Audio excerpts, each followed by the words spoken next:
I would like to request for your patience that you get the answer in 2 weeks, so that you don't get commitments that are not possible, especially when we are on recess. Thank you, Honorable Member for Machakos. Next.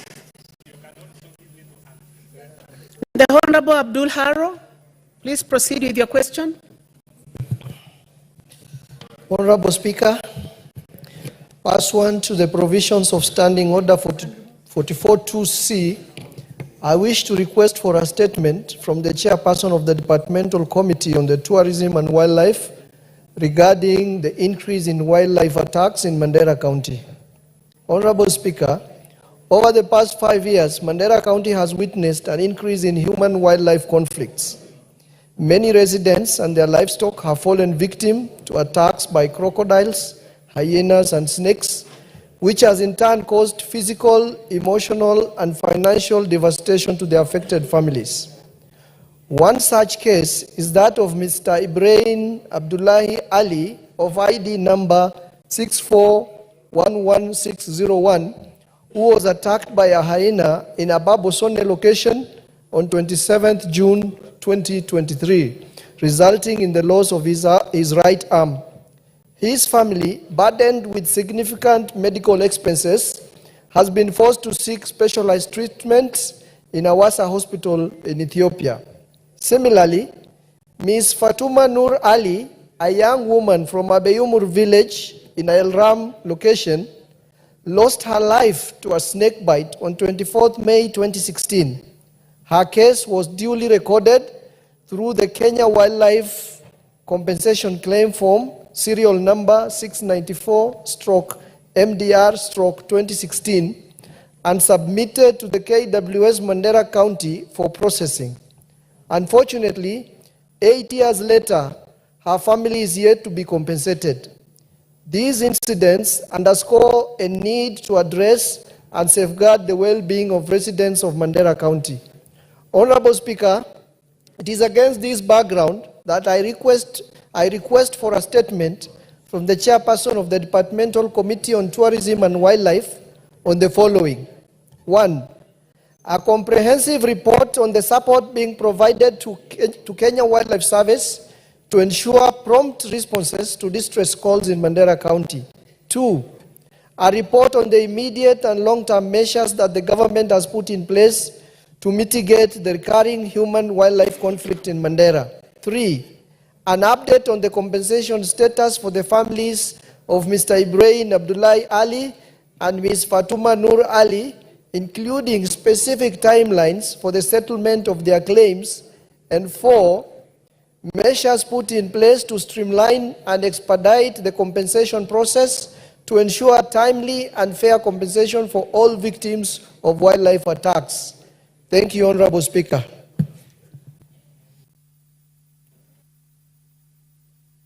Member for Mandera South. This question is referred to the Departmental Committee on Tourism and Wildlife. Is the chairman in the House? In the absence of the chair, the vice chair?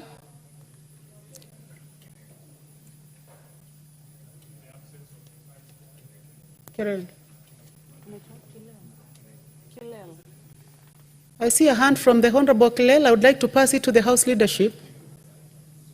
Let me pass this to the Honorable Soro. It is tourism and wildlife. Question asked by the Honorable Abdul Haro, member for Mandera South. Thank you very much, Honorable Speaker. Honorable Speaker, I also wish, just like the other one, in the absence of the chair and any member of the committee, I want to make an undertaking that the member will get a response once we resume back from recess, Honorable Speaker. Yeah. Honorable Haro. Honorable Speaker, I stand guided. Thank you. Next order.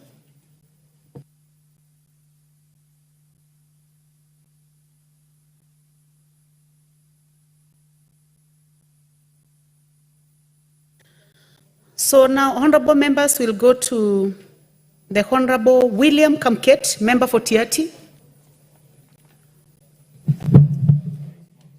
It's a response to a question. Honorable Chair, I think it's the chairman to respond to the statement. Yeah.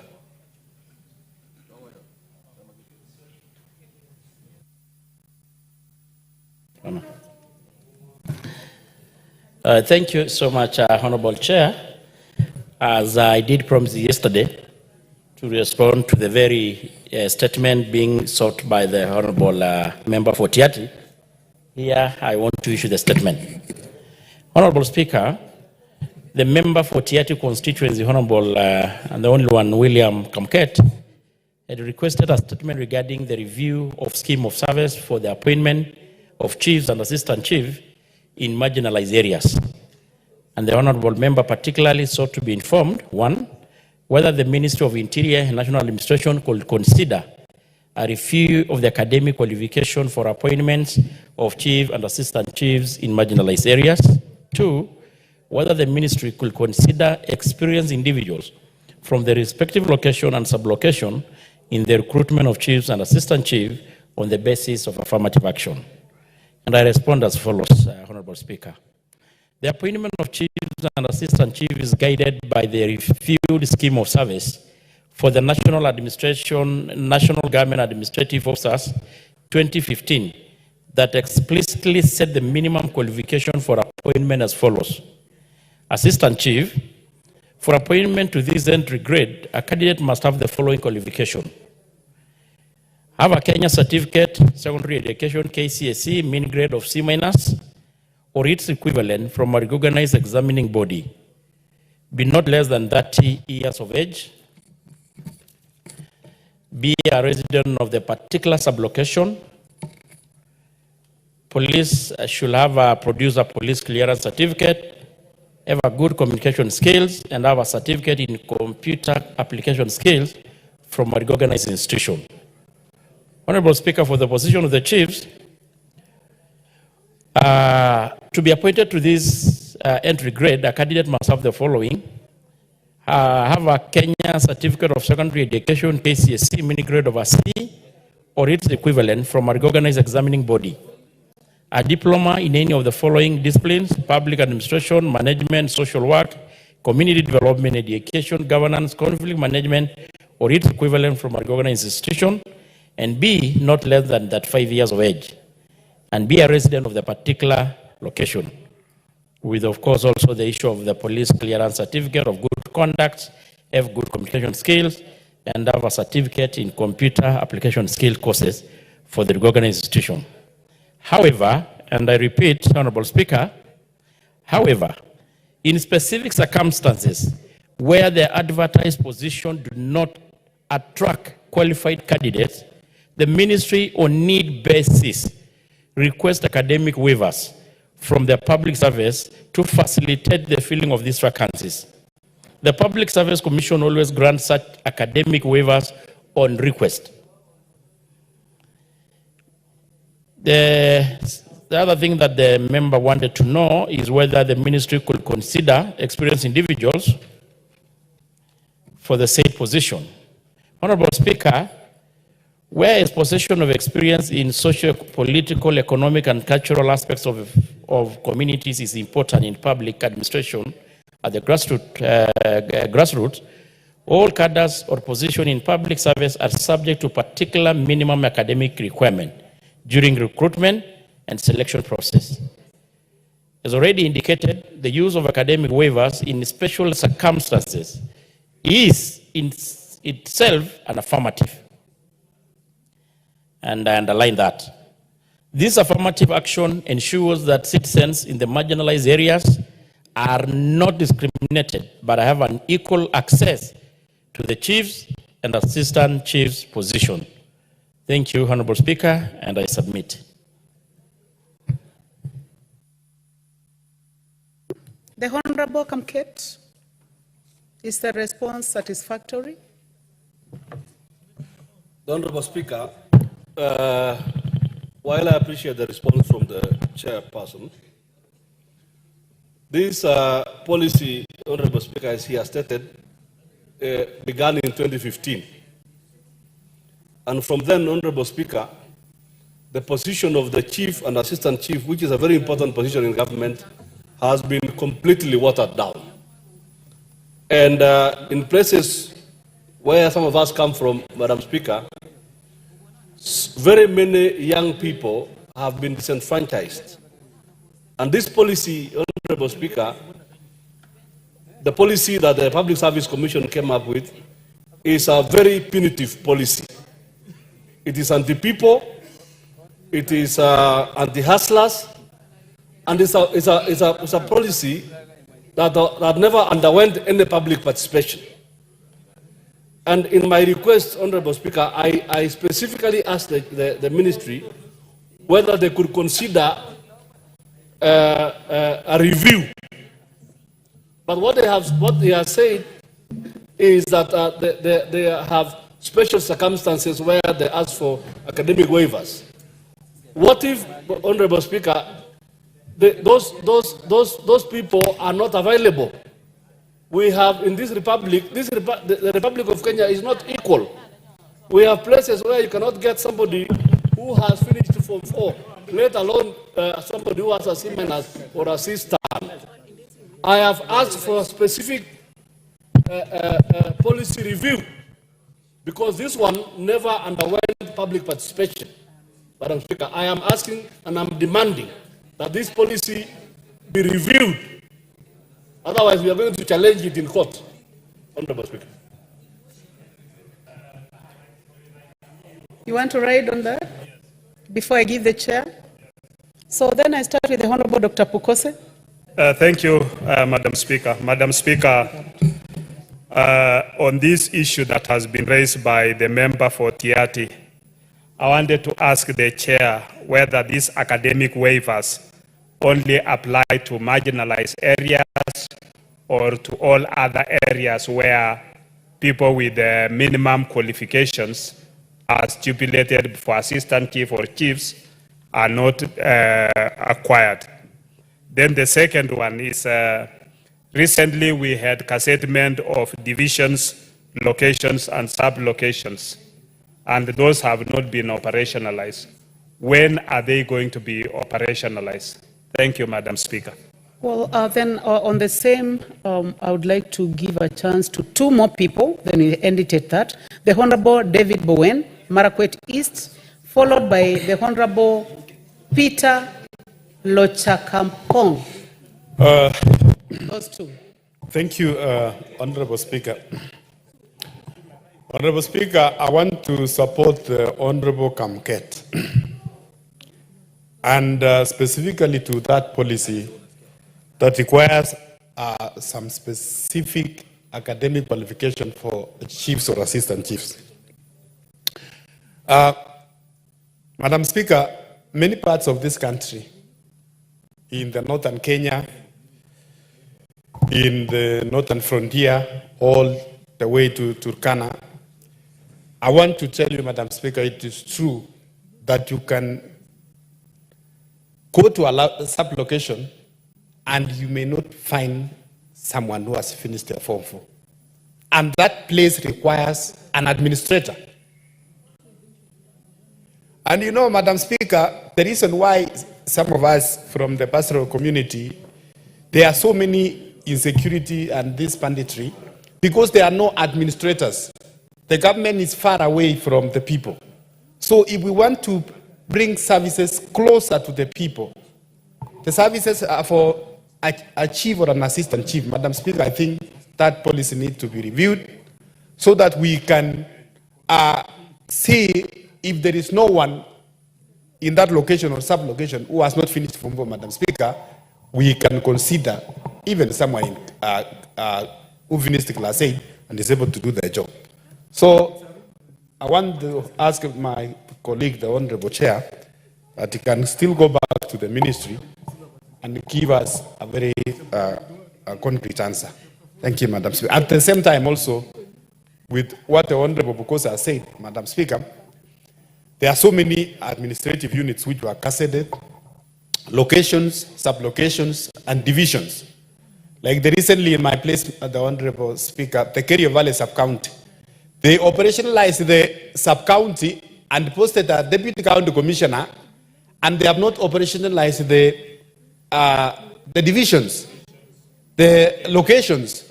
So you have a deputy county commissioner who is without the assistant county commissioners, who is without chiefs. How is he going to operate? Well, thank you. You made your point. Members, I had agreed to give to the Honorable Lochakapong. It 1 minute. Yeah, 1 minute, please. Thank you, Honorable Speaker. I want to commend Honorable Kamket for bringing up this matter. And this is something that is affecting many parts of this country, especially the pastoralists. Where I come from, this is a big problem. To get somebody who has C- to be an assistant chief. And what still, Honorable Speaker, you have even, the chair has even communicated that for a chief, it's a seaplane. And in the spirit of promoting an assistant chief, probably who was recruited with a C-, on the exit of a chief, it becomes very difficult. And Honorable Speaker, even where he is saying that academic waivers are issued in some special circumstances, sometimes it is not forthcoming. So we have had challenges, Honorable Speaker, and I want to say this, that that policy needs to be reviewed. If, Honorable Speaker, for somebody to contest to be even a member of this House, there is no academic qualification required. The Honorable Nicholas Ngikolong, Turkana East, and the last one.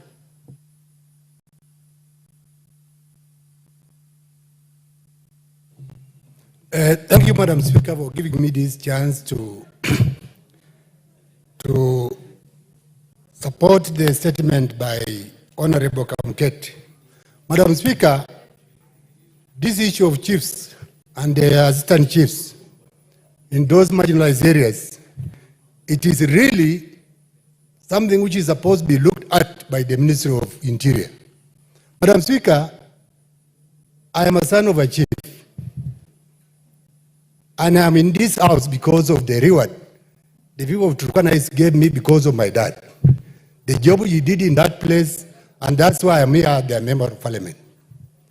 Madam Speaker, my dad, he was just a mayor pastoralist, and he was given that position, and he did a good job, and that's why the people of Turkana reward me because of the good job my dad did.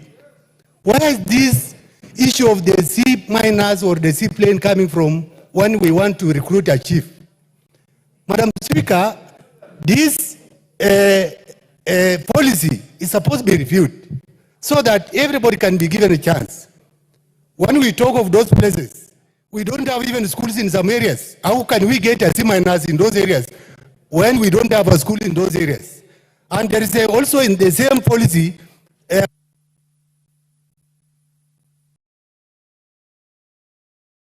It's okay. You made your point, Mheshimiwa. So, Beatrice, I would like very kindly, let's go back to the chair so that we can close this. Chair. Thank you, Honorable Speaker. I've really had the members who had actually raised their concern. And Honorable Speaker, I know that the subject matter is a very, of course, it's a lot of interest across across the House and even in the nation. But Honorable Speaker, I want to state that that is how it is at the moment. And I think we had actually laid it very clear that the issue of waiver is applying. If probably there could be delay, it could be attributed to individual officers who are responsible by doing the so. Let me make my point, Honorable Kamket. Order, Honorable Kamket. Because even I know quite a number. Please be orderly so that, no, I would like him to first of all respond to you. Honorable Speaker, No, just protect me from... If you are not satisfied, you can also say that you are not satisfied, but let's give him time so to what finish. I'm saying, actually, Honorable Speaker, I'm in total agreement with the concern of members. That is true in majority of these hard pastoralist communities or some areas in this country, to get even a C- is a problem. And even the people who probably has these grades are the people who actually probably are in Nairobi, are in towns, and the role of the chiefs needs somebody who knows the issues, the local issues in the community. But having said this, Honorable Speaker, I want to say nothing is cast on stone. That is how the scheme is at the moment. This House has the powers also to review if need be. But at the moment, this is how it is. Maybe the honorable members can as well look into the means that the scheme and such kind of policies and regulations can be reviewed. I'm actually also in support that maybe we need to consider this. Well, before the Honorable Kamket speaks, Honorable members, let us bear with the chairs of committees because the chair is reading a response from the ministry. And I believe that the chairs agreed with the members that there is need for change of policy. So with that, one more minute, Chair. Yeah, had me 1 minute. So I think to be on record, I really understand. And I personally come from a pastoralist community. And I know how important this thing is. That majority of the most competent and more efficient officers could be actually the people who could have been staying in that area for too long, understand the local issues, policies, and even local issues. Lastly, on the issue of administrative unit, Honorable Speaker, this is an issue that I think the honorable member is supposed to have written a statement. Nevertheless, we all know that this thing boils back to the issue of finances and availability of resources. The issue of Kerio Valley, as being said by Honorable Bowen, we know this is something that was, of course, already done because of the insecurity in the region. And it has really helped a great deal. The issue of the small unit, it is just a factor of resources and money. We all know that the vacation of finance bill did a big deal to the operationalization of this unit. So moving forward, I know good days are ahead. When we move into the supplementary budget probably coming up too, we'll consider to allocate resources to operationalize on need basis, Honorable Speaker.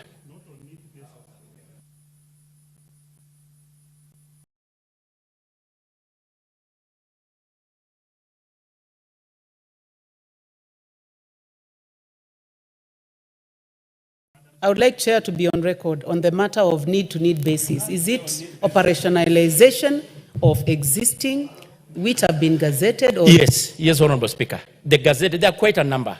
The backdating actually 2017. Because of the constraint of resources, quite a number has not been operationalized. So we are going to do it gradually, depending on availability of resources. Yeah.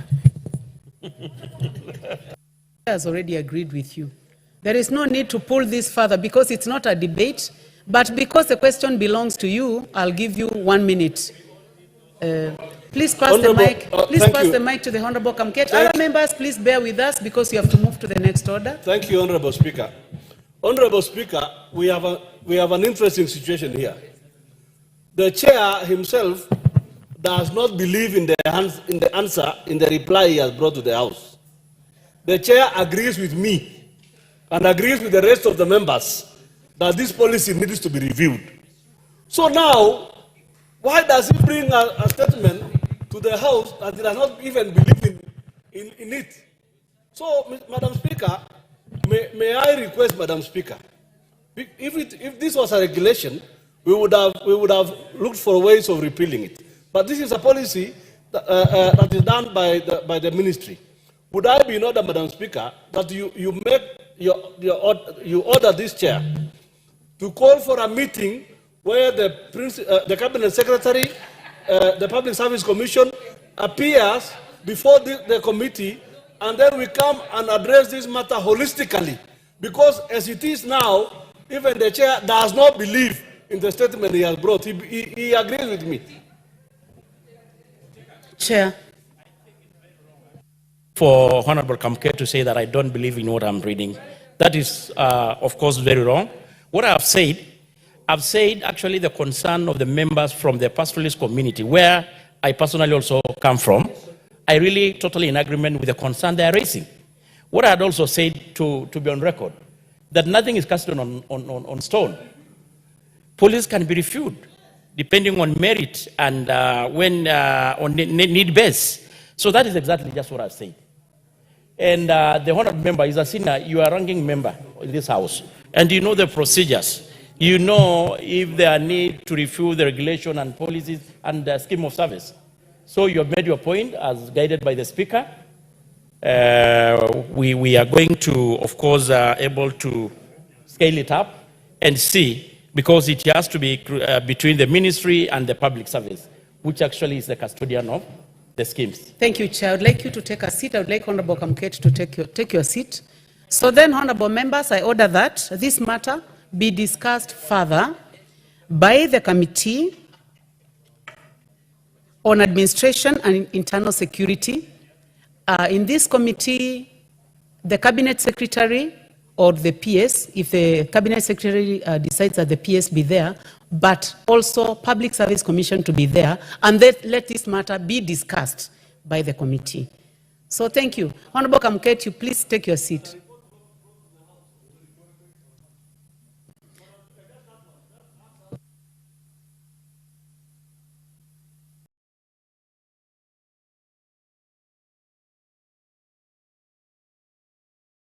You are being disorderly, Honorable Kamket. Honorable Kamket, you are being disorderly. And you know, this is your third term in this house. Is it your third or your fourth? Second. I thought that you are third term. So, Honorable Kamket, if after this matter is discussed by the committee, the chairperson will bring a report in this house. And I hope that this will not be for pastoral communities only, because this matter affects many other areas of this country. Thank you. Chair Education. Next will be Chair Education, responding to the Honorable Doris Donya, member for KISII County. And she has been patiently waiting. I do not see the Chair Education in the House. Honorable Speaker, with your permission, I will read the response. You have the response, please proceed. From the chair of on behalf of the Chair of the Education Committee. The question was the strategies that Ministry of Education has put in place to ensure that schools adhere to set regulations, including prohibiting tuition during weekends. Honorable Chair, the Ministry of Education in Kenya has implemented various strategies to ensure that schools adhere to regulations prohibiting tuition during weekends and school holidays. Some of the key measures include: 1, circulars and guidelines. The ministry regularly issues circulars reminding schools and stakeholders of the ban on extra tuition, which we first imposed in 2012. The circulars outline the guidelines prohibiting any form of tuition during weekends, public holidays, and school vacations. 2, through the Directorate Quality Assurance and Standards Directorate, the ministry conducts routine inspections of schools to ensure compliance. Officers from this department visit schools, particularly during weekends and holidays, to check if extra tuition is taking place. 3, reporting mechanisms. The ministry has established reporting mechanisms where parents, students, and the public can report cases of schools that violate the ban on tuition to the sub-county field offices. 4, public awareness campaigns. The ministry has rolled out public awareness campaigns to educate parents and students about the importance of rest for learners and the regulations on tuition. These campaigns aim to discourage parents from asking for extra tuition. 5, engagement with stakeholders. The ministry regularly engages with key stakeholders to ensure collective responsibility in enforcing the ban. These dialogues help ensure that both educators and parents are aligned with the government's policy on the matter. These efforts are part of the ministry's broader agenda to promote a balanced learning environment and prevent the overburdening of students.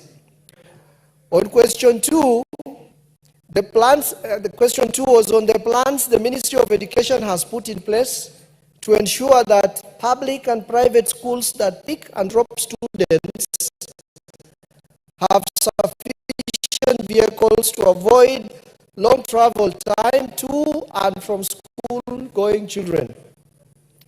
And the response is as follows. Honorable Chair, education in Kenya has taken several steps to address the issue of school transportation, especially concerning the adequacy of school buses for both public and private schools. These strategies aim to ensure that students are safely picked up and dropped off without facing long distances or delays. 1. Transport guidelines / circulars for schools. The Ministry of Education has developed guidelines for school transport to streamline the management of school buses. These guidelines / circulars encourage schools to ensure that they have sufficient buses that comply with safety standards and adequately serve their student population. Schools are required to ensure that buses are properly maintained and the journeys are properly planned. 2. Encouraging schools to purchase buses. Public schools have been encouraged to prioritize the purchase of school buses through government funding, the Constituency Development Fund, and contribution from parents and alumni. Schools that already own buses are urged to increase their fleet to serve the growing student population. The ministry emphasizes this as part of the infrastructure development necessary for competency-based curriculum CBC rollout. 3. Monitoring and auditing school transport systems. The ministry's Directorate of Quality Assurance and Standards is tasked to the safety of learners and transport system of learners and transport systems in schools to ensure they meet the required standards. Schools are checked for sufficient transportation resources and long pickup or drop-off distances are discouraged. 4. Engagement with parents and school boards. The Ministry of Education works closely with parents and school boards to address transportation challenges. Parents are encouraged to participate in discussions with school administrations regarding the transportation needs of students. This includes raising funds for additional buses in cases where schools face logistical issues related to the insufficient transportation. 5. Partnership with the National Transportation and Safety Authority, NTSA. The ministry collaborates with the NTSA in ensuring that school buses adhere to the required safety standards, including the appropriate routes and operational hours. This partnership helps enforce the use of buses that are safe, properly licensed, and capable of serving the school's catchment area effectively. 6. Government-funded school buses. The ministry has worked through government programs, including the National Government Constituency Development Fund, NGCDF, and county government funding to assist public schools in purchasing school buses. This initiative focuses on equipping public schools with the necessary resources for transportation, particularly in rural and marginalized areas where transport infrastructure may be underdeveloped. NGCDF has been instrumental in funding the acquisition of school buses in numerous constituencies, with members of parliament actively supporting these initiatives. These buses are meant to serve students in areas where public transportation is limited, reducing the burden of long walking distances or the need for students to use unsafe or expensive alternative means of transport. 7. Transportation safety and capacity regulations. The ministry, in collaboration with NTSA, has implemented stringent rules regarding the capacity and operation of buses. These regulations mandate the school buses must not exceed their passenger capacity, should adhere to specific operational hours, no night travel for school buses, must have proper safety equipment such as seat belts for each seat. School found violating these regulations, such as overcrowding buses or allowing unsafe travel conditions, are subject to penalties, including fines or revocation of their bus permits. This ensures that the available buses are used to efficiently and safely reducing transport risks. Number 8, capacity building and training for school bus drivers. The Ministry of Education, in partnership with NTSA, conducts capacity building programs for school bus drivers and transport managers. These training sessions focus on enhancing road safety awareness, improving route planning to minimize long travel times, encouraging adherence to transport regulations specific to school vehicles. Trained drivers and transport managers can better organize student pickup and drop-off schedules, avoiding unnecessary delays or long routes that might strain the transport system. 9, community and stakeholder involvement. Schools are encouraged to involve the local community, parents, and alumni in solving transportation challenges. Fundraising initiatives and alumni contributions have been successfully employed by many schools to purchase additional buses or maintain existing ones. In some cases, local buses or organizations sponsor school buses as part of their corporate social responsibility (CSR) efforts. The ministry is in the process of developing a school's transport policy to guide in implementation of various interventions outlined above to entrench a culture of safe and secure transport system for all learners. Signed, Florence Amoit, Principal Secretary. Principal Secretary. Thank you. Thank you very much. The Honorable Donya. Thank you, Madam Speaker. I've just followed on what was reading, and I just wish, instead of reading all those things, because to me, they have not made any good sense. It could have even answered my question with the last point. The Ministry of Education is going to look on ways to form a transport policy. That could have worked better. Reason, Madam Speaker, there are schools where learners wake up at 3:45 a.m. They're in school. We see them by the roadside. Members of Parliament wake up very early to go for games. By 5, our children are early. They're in buses going to schools. He's saying they consider and make sure that they are not overcrowded in buses. I don't know if he was reporting for Kenya or Uganda. Every day, if you are on the road, you will see school buses overcrowded. So you've just read things that are on paper, but they are not on the ground. And on reporting to school time, the Committee on Education, you could even have called me and asked, Donya, which schools are these? I would have given you a list of schools. You go there with papers, you give learners. They do like you put in a suggestion box. What time do you wake up? What time do you come to school? So I give it back to you. You've not answered what I had asked. What you've reported to me is what you have, as one can have a newspaper in the house, but it's not what is happening. I don't know, Madam Speaker, how I'm going to get the legit answers that I wanted for this particular question to the Ministry of Education. So the member is indicating that she is not satisfied by the response. So I give it back to you. Thank you, Chair.